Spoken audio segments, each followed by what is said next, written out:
Anxiety took him, the thumping in his neck, the twist in his stomach, the loss of clear thought. He knew that the small taste of power had ruined him, those few days where he had all the power of the crown and throne. He changed, and that scared him. What scared him more was that he didn't care. He had attributed it to a lack of sleep, but he was well rested when he sent the standing army into the Seven Holds to conquer the road. And even now he was rested, yet his father's decisions made sense to him. What am I becoming? Wine couldn't cloud one's head forever, could it? He remembered not long ago, a lord in the far western part of the kingdom was causing trouble. One of the offshoots of the Broken Bone bandits had taken hold of his city, and he had resigned himself to his castle to eat and get fat. The king went himself and saw that the lord was hung before he had every bandit in the city shot, beheaded, or hung. Geoffrey considered that a cruelty before. Now he thought it a necessity. Father had liked the plan to conquer the trade road. He had liked the second plan far less. He leaned on a table, staring at Geoffrey. "Tell me slowly so I can understand.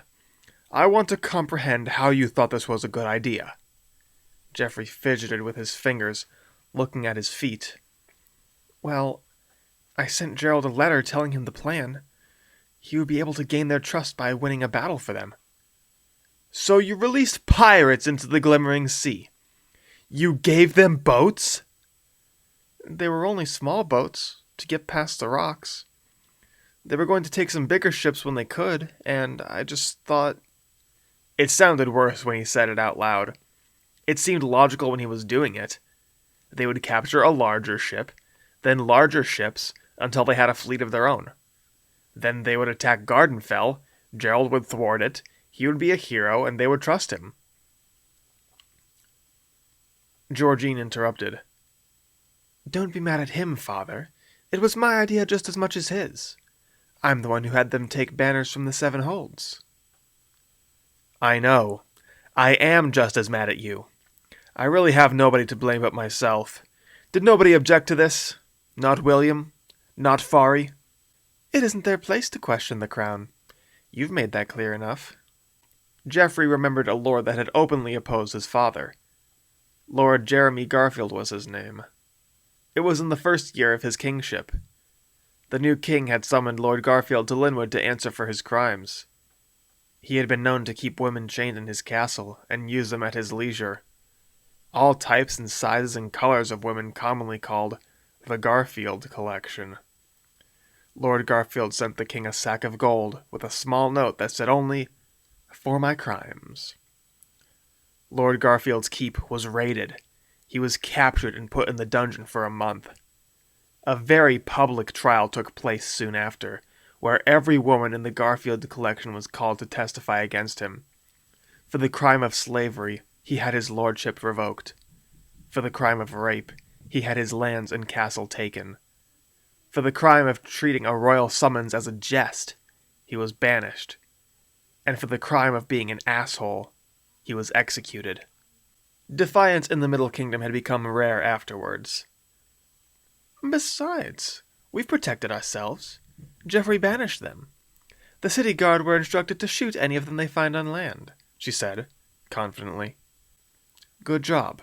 And I take it you also had every man of the guard memorize each face and name of the hundreds of prisoners you released? And the banners, brilliant. Any thoughts on what would happen if they decided not to fly the banners?" Georgine had no answer for that. They were both reminded that they were nothing but foolish children. Their father sat and began going through his letters. "You both should leave.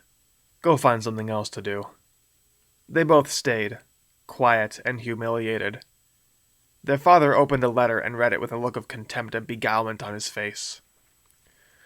"On top of all this, guess where I got a letter from? Guess where news of the riot ended up? Sweet Hill. Your jester of a grandfather has sent me a lengthy letter detailing all of his disappointments in me. If he were not your mother's grandfather, I'd have had him stripped of his lordship and made to work in the cornfields the day I became king. It would be more kindness than he's ever showed me. He threw the letter and picked up another. And again, your imbecile uncle Gerald is likely begging for more land. He has a castle already. I don't owe him anything. He tossed the unopened letter into the fire. He shuffled through more letters. That wyvern priest Lyle asking for more piety. Lords complaining. The Third Order causing commotion throughout the kingdom. This and that. What a mess. His father never looked so defeated. Even so, there was a strength about him, as though these problems were no more than tiny chores. The next days didn't improve. Lord Michael did not show up the next day, or the day after that. On the first day, their father had 10 guards put in the throne room. The next, 50. On the third day, 100. On the first day, a priest named Lyle from the Order of the Wyvern came and sought audience with the king. "What do you want now, Lyle?" asked the king, slouching on the ashwood throne that was supposedly carved by St. Lin himself. "Your Majesty, please, if you would, call me Father Lyle, as is proper." "I had a father I didn't much care for. No, I don't think I'll be calling anyone else father. Come on, you're wasting my time. Let's get this farce over with." Lyle was the king's favorite of the two high priests. "Your Majesty, the riot at the arena—" "I'm going to stop you there, Lyle. How many fighters do you have among the wyverns?" "Your Majesty? Answer the question, Lyle." "Father is grandstanding." Geoffrey figured it was mere sport for his father to humiliate those who sought audience with him. That's probably why Georgine was like that too. "We now have 50 among those we consider fighters, Your Majesty," Lyle squeaked out. 50. I have 25,000 bows at my command in the city guard, spread across my kingdom. I have 4,000 knights, 10,000 master archers, and 40,000 foot soldiers in my standing army. And that's just in this half of the kingdom. What could I do with 50 wyverns? They duel and wrestle and shoot a bow. Supposedly better than anyone else. Tell me, I'm sure you know the answer. On whose back did St. Lin ride in his triumph? Goosebumps made their way up Geoffrey's arm. I see what he's doing. The priest pricked up at that. A wyvern, Your Majesty. And whose back am I to ride upon? I need the very best with me. That's why I keep Sir Jacob by my side. Who will carry me into battle against evil? What else, Lyle? What do I need? A prideful smile grew on Lyle's face. You need wyverns, Your Majesty. Right. Now go. Serve your king, as the god has commanded. Lyle shuffled out. Georgine gave befuddled murmurs. You belittled him from the moment he came in the door, yet he left happy? I don't think I've ever seen that done before. Geoffrey had never felt more proud of his father. That was how one wielded power effectively. What he did worked. What? Said their father. I do that all the time. You need to pay attention. She sauntered around the throne. That I do. I could surely use some pointers. Sure. If I could trust the two of you out of my sight, neither of you would even be here. But I can't be sure you won't start a war or cause a famine. Speaking of which, he shouted to an old man with a single leg. Send in the sheriff. Is Fari still not back? No, my lord. Calling the king my lord wasn't technically wrong, since his full title was Chosen by Grace, Lord of Linwood, King of the Realm, Head of the Kingdom, but his father wouldn't let anyone but this man do it. He was a soldier in his younger years, and a brutal battle left him short a leg, an ear, and most of his teeth. King Joel awarded the man for his service by making him the royal door-opener. The old man considered it a great honor. His father the king had a soft spot in his seemingly cold heart for true kingsmen, it seemed. The man went unscolded, uncorrected. His wooden leg clacked on the floor as he walked. "Very well," said the king. "I'm not looking forward to talking to that griffin priest, whatever his name is. A letter from Yellowgate said that the Griffins have started a guild, they call it. Military work for hire is more like it, from what I understand. Illegal work. I already have a rogue religious order to deal with. I don't need another." Business in the throne room was completed for the day. "Come with me," said his father. Geoffrey's heart jumped. Whenever he had been asked to come with his father before, it would never be about anything good. He was led down through the halls, with their stained glass of ancient kings and their deeds. It started with King George I, standing in front of an ashwood tree, with a griffin on his right and a wyvern on his left. Other kings had fantastical stained glass with flaming swords slicing fully armored men in two, dragons, wolves. One had King Gioa wearing armor that was supposedly impenetrable from the numerous spears, daggers, swords, and arrows bouncing and skidding off the armor. "Tell me, Geoffrey, what is the purpose of the king?" Welcome to the Storytime Saturday podcast. My name is TGD. Now, this week, we're back in the Middle Kingdom with Geoffrey and the king, and we get to see the king at work again. Actually, for the first time since the beginning of the book, I actually think so. Let's talk about the writing aspect as usual. The first line here, I hate.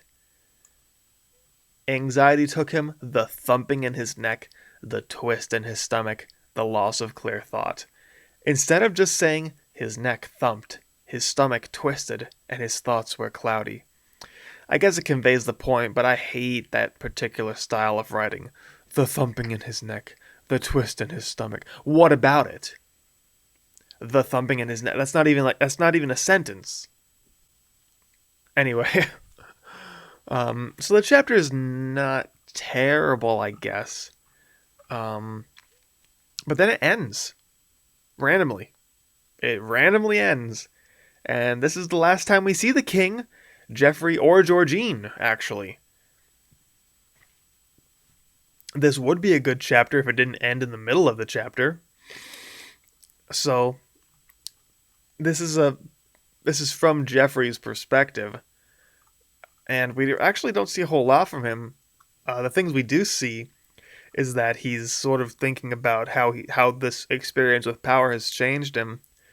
And whenever I do this, whenever characters change for the worse, and I have a number of characters that did this, that have changed for the worse, they seem to immediately reconcile with their new selves. This happened with Jace in The Girl with the Guns, the series that was previous to this one. Season 2 will come out eventually. And it happened to John Howard in John and the Wizard. My novel, John and the Wizard. John himself, when he changes, he kind of just is like, okay, I'm different now. But we don't actually see too much from him. It's really just him watching his father. So let's talk about the king. The king here, I think I've based the king probably a mix of Tywin Lannister and Stannis Baratheon. King George has his own Castamere moment. A few times, actually. A few lords that he publicly executed and humiliated. And I actually like that about the king. He's like any of these historical conquerors.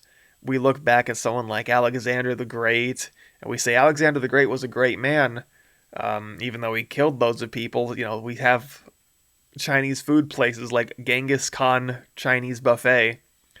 Even though Genghis Khan was like he killed loads of people, we still consider him like a great man. And I would use some more contemporary examples, but because of the cultural mythology surrounding them, I won't do such a thing.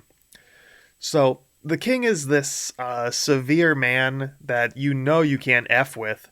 Yet at the same time, we see his knights joking around with him back in the tournament chapters, and even Sir Frederick tells him what to do when he's about to go upstairs from the ladies' box and disqualify Randall Cloud, he says, "Don't do that, Your Majesty. You're about to start a riot." So when we learn more about the king in this chapter, we kind of realize Sir Frederick has huge balls to say something like that. We sort of looks at we can look at those other moments a little bit differently.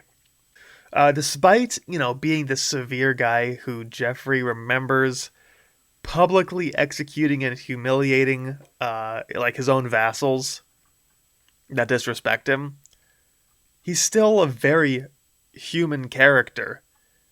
We can see that he gets stressed with all of his work he has to do, with all these people bothering him, with all these letters, and we see he has a soft spot for the royal door opener, who's this old war vet.